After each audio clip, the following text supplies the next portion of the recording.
Oh shit, not good. Isa naman ng bata, ngayahan naman tanang dalan. Muna na matag iyang pinapila. Hala, natumba na.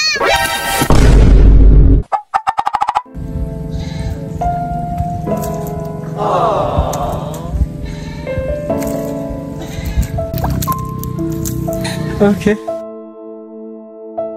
Agoy pandamay pagkaluoy ba ni mga bataan naning kamot sila nga kauban nilang lula para makakaon na sila karong adlaw. Unsaon taman ang ilang papa permira man sa barkada. Maong Jasmine o Kisi paningkamot lang sa mudia kauban yung lula saon taman ang papa nalingaw man sa barkada. Unta kini sila buutan ng papa dili para sa kuha nga barkada regyo na. Kapuya na laoy. Sige, trabaho na mo diha aron natin makaon. La, kung wala pala ni abroad si mama la, dili yung kami makatrabaho nga nila. Saon taman imong amahan badlungon man. Naglago to do kung papa la. Unsaon taman ang padala sa imong mama igoro man iinom si imong papa. Tanawa na gud ko te, hugaw na kay ko. Okay. Sige lang min, kayaho na to ang tanan para natin makaon. Min, basta min, kinatig yan min.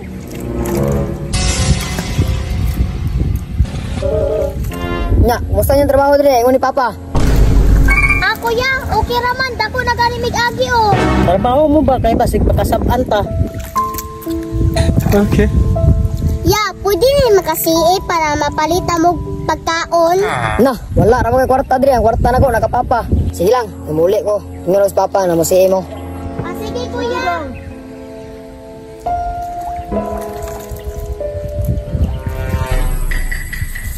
Basta abro mo kasawa. Inom yun permente ang tirada. Maum lang ko ano, papa sa trabante ni papa. Oh shit! Nahubog din na siya ba? Basta si Boslong wala hubog. Boss! Saan? Napon! Anong butbut ang maghubog ko? Ha? Anak nito, luoy kayo na milapil.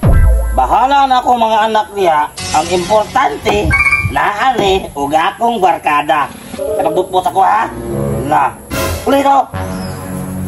Sige. Tuma na laoy. Sige lang kay mo balik mo tong bata ron. Okay. Lala, si papa ba to? Dalawang beses na yan! Oh shit!